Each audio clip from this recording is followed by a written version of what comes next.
Welcome back to the Deep Six Wrestling Podcast. It is Thursday, March 24th, 2022. It's crazy because it's been another few weeks since we've actually sat down to do an AEW review, and here we are. We said we were going to do these normally following Revolution, and that just did not happen.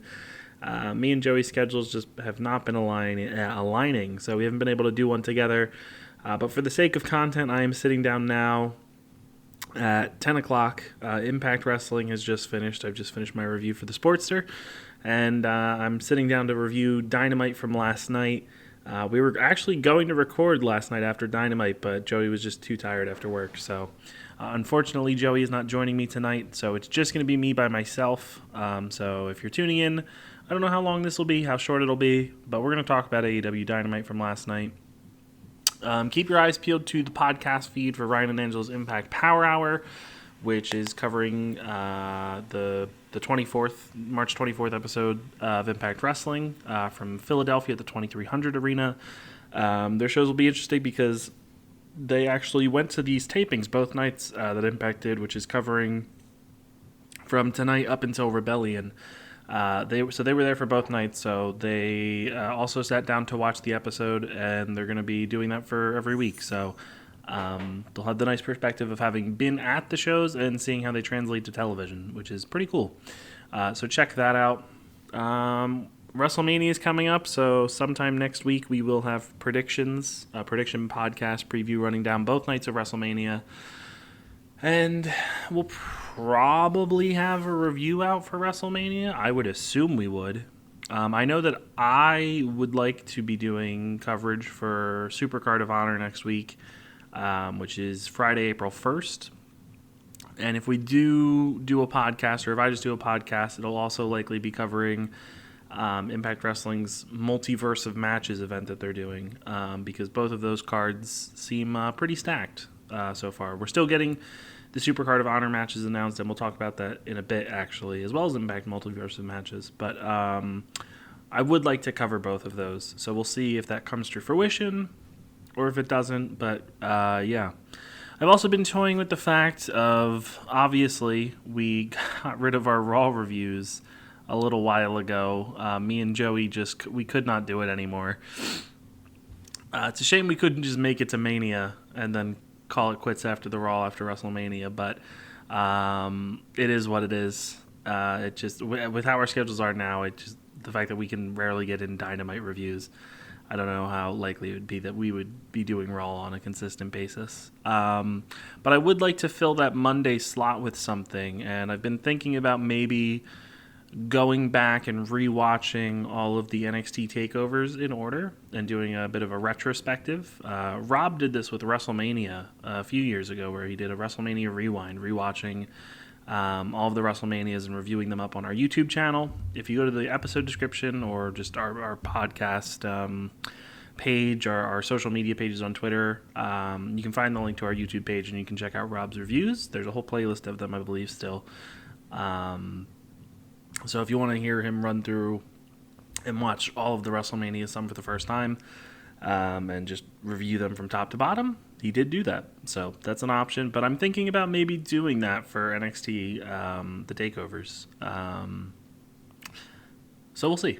If it does come to fruition, it'll probably go up on our YouTube channel and the podcast feed. I feel like that's one that I could do on both. But we'll see how that plays out. If you're new here, I realize I haven't said, but I'm Pat. I'm one of the two guys that hosts our weekly AEW reviews. Joey normally joins me, but obviously, as I mentioned, he is not here this week, so I will be making do without him. If you're new here, also consider subscribing to the podcast. It's free. It helps us out. We're on pretty much anywhere you can stream podcasts: Apple, Stitcher, TuneIn, Overcast, Spotify, Google Play. Yeah. So consider doing that, and follow us over on Twitter at Deep Six Wrestling. It's Deep Six Wrestling without the G. There's no G at the end. So Deep Six Wrestling. And then you can find us on YouTube. Just search the Deep Six Wrestling Podcast, and you'll find us. So before we talk about AEW Dynamite, let's go through some things. So I mentioned the Supercard of Honor, and we have just over a week to go because it's next Friday. This is Ring of Honor's reboot show, basically. And the card is, we have 4 matches as of now. I'm just going to double check Wikipedia to make sure nothing else got announced, but I'm pretty sure it's just the 4 of these things so far. Yes, it's still just these 4 matches. So, what we have Alex Zane versus Swerve the Realist, otherwise known as Shane Swerve Strickland. Jay Lethal versus Lee Moriarty with Matt Sydal in Lee's corner. The Briscoe brothers versus FTR for the ROH World Tag Team Championship. And Bandido versus Jonathan Gresham for the undisputed ROH World Championship. So that's the card. We also know that most likely Deonna Purrazzo will be defending the ROH Women's Championship on the card. It'll be interesting to see what else gets added. Again, there's only a week left to add stuff, but then there's obviously no actual ROH programming that they can build this on. So it's kind of just Tony Khan announcing matches on Twitter right now. And the other show I mentioned was the Impact Multiverse of Matches event. This Impact's running a double header, actually, I believe on Friday. I guess it's Friday and then Saturday morning because I think it's going to be late. They're doing Multiverse of Matches and they're doing their throwback thing, which is I think like IPWF or whatever. So if you're into that, that's basically like Southpaw pretty much. They will be doing one of those Southpaw with but actual wrestling. So the Multiverse of Matches card, we have the Bullet Club versus Impact, which is Jay White versus Chris Sabin. Alex Shelley versus Mike Bayley. The Champ Challenge with Deonna Purrazzo defending her ROH Women's World Title or the AAA Reina de Reinas Championship. This kind of gets called into question because there's a good chance Deonna wrestles at Supercard of Honor and drops the ROH Women's Title, which would mean that the Champ Challenge would just be the Champ Challenge for the AAA belt. We have as Impact continues to say, the return of Ultimate X, which is going to be for the X Division Championship. Trey Miguel's the champion, so he's in this. And the other people are Vincent of Honor No More, Chris Bay of Bullet Club, Rich Swann of Team Impact, Willie Mack of Team Impact, and Jordan Grace being the one female representative in the match. We have a big tag team match here with Impact World Champion Moose and PCO of Honor No More taking on Josh Alexander and the top dog JONAH. ROH versus Impact, the ROH World Tag Team Champions. Again, they might not be the World Tag Team Champions at this point, but the Briscoes versus the Good Brothers. And in a New Japan versus Pro WrestlingNOAH match, Tomohiro Ishii takes on Eddie Edwards of Honor No More, who will be representing Pro WrestlingNOAH in this match. So, a pretty stacked card, if you ask me. Ishii versus Edwards sounds really good. Ultimate X is going to be fun. Come on, it's Ultimate X, and it has a really solid lineup, minus, Vincent.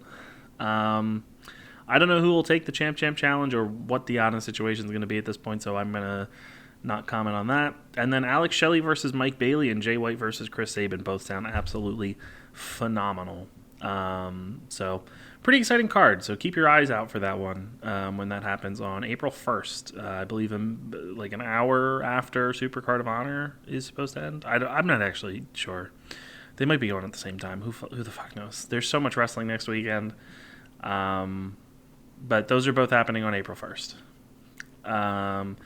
Last thing to mention in terms of news, we haven't really been able to talk about this on the podcast. It's been a few weeks, but Cody Rhodes obviously is no longer with AEW. I believe I did a solo mini episode of the podcast talking about Cody leaving AEW, but it seems very clear that Cody is headed back to WWE and that he will be wrestling at WrestleMania. And the clear speculation from everybody is that he's wrestling Seth Rollins. That seems to be the way WWE is pushing people to believe.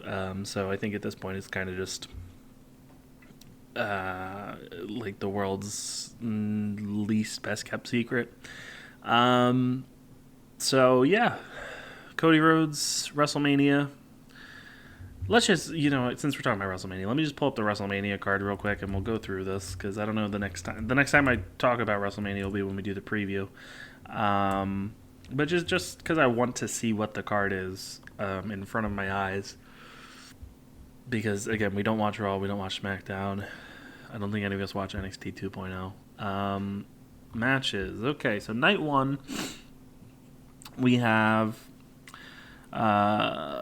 Becky Lynch versus Bianca Belair for the WWE Raw Women's Championship. That should be good. Yeah, I don't have a doubt about that. Rey Mysterio and Dominic Mysterio versus The Miz and Logan Paul. I did see that The Miz unmasked Rey Mysterio this week and is giving Logan Paul his mask, so I guess that's how they're heating this feud up for WrestleMania, but sure. It's not a very exciting matchup, if I'm being honest. Drew McIntyre versus Happy Corbin with Madcap Moss. This also does not scream WrestleMania to me. The Usos versus Shinsuke Nakamura and Rick Boogs for the WWE SmackDown Tag Team Championship. Aside from the Usos, the Viking Raiders, and the New Day, are there like no other teams on SmackDown? Okay. I love Nakamura. I always will. I don't know if I've ever seen Rick Boogs wrestle aside from the Royal Rumble, where I just thought he looked really goofy. So I can't really say this is too exciting either, to be honest. Edge versus AJ Styles, that's very exciting. Like, come on. Nobody can put that down.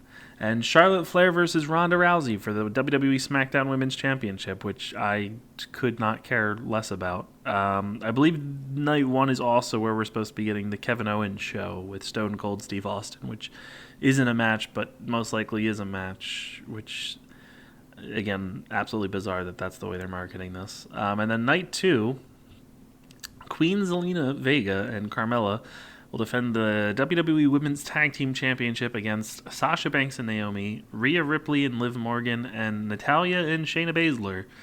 So Zelina and Carmella, the only team, I think, in WWE currently, is putting their titles up against three teams that were literally created for this match. Sasha and Naomi were created for this. Originally, this was just a regular 2-on-2 match. Then they created Rhea Ripley and Liv Morgan together.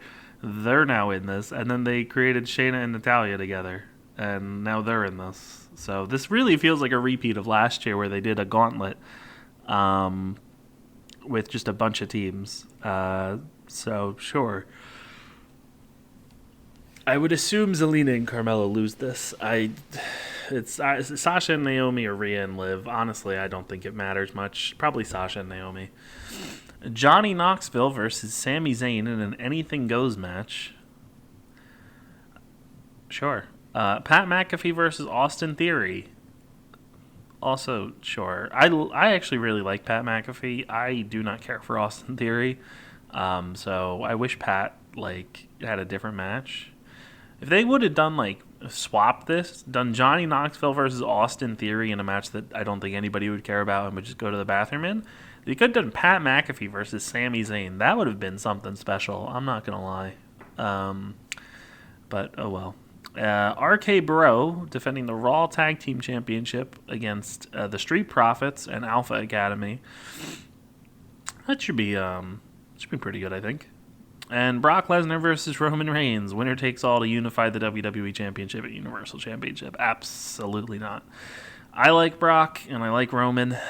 I still think their match from WrestleMania 31 is fantastic. I could not give two shits about this. I do not enjoy Roman matches anymore. Anytime we tune in to watch a pay-per-view in Roman's wrestling, it's just it's always the same shit.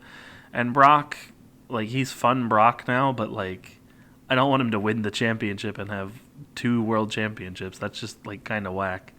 And also, you've had Roman go on this run for so long. To have Brock be the one to beat him would just be so wacky to me. But I have no clue who else would beat Roman, so I feel like there's a good chance Brock just does it. And then it'll be all for naught that they built up Roman's reign of terror and handed the win. The one to beat him is Brock Lesnar. Anyway, that's WrestleMania, so there's that. All right, before we get into Dynamite, anytime I've done these solo shows for Dynamite, just to add some more time to the podcast and some more content, I do run over the results of AEW Dark, so I do have those in front of me, so we'll just go over that real quickly. Jay Lethal defeated JD Drake. The Butcher and the Blade defeated Carly Bravo and Sean Dean. Anthony Ogogo defeated Ray Jazz. Nyla Rose defeated Casey Lennox. Blake Christian defeated Rohit Raju. The Acclaim defeated Adrian Alanis and Liam Gray. AQA defeated Valentina Rossi. Tony Nese defeated Karam. Abaddon defeated Angelica Risk. The Gun Club defeated the Brick City Boys. Mercedes Martinez defeated Gemma Jules. The Varsity Blondes defeated Sothira Kuhn and Tony Vincetta. Marina Shafir defeated Layla Gray, and Powerhouse Hobbs defeated Fuego del Sol. And that'll send us into AEW Dynamite.